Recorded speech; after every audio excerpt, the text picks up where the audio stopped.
32 বছর আমি নিরাপদ সড়ক চাইয়ের আন্দোলন করেছি। এই 32 বছরে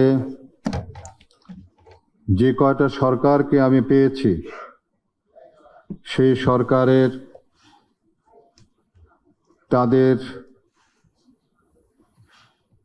কোনো রকমের সাহায্য সহযোগিতা পাইনি। না পাওয়ার জন্যে আমার নিরাপদ সড়ক আন্দোলন, যেটি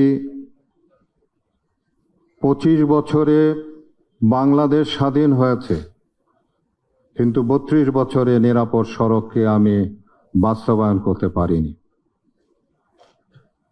আমি যেটুকু জানি, এই 32 বছরে আমি বিভিন্ন দেশে বিদেশে সেমিনারে অংশগ্রহণ করেছি।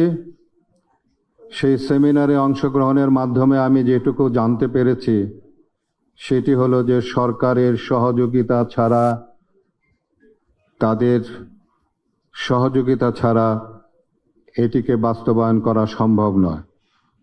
রাজনৈতিক সদিচ্ছা ছাড়া সম্ভব নয়।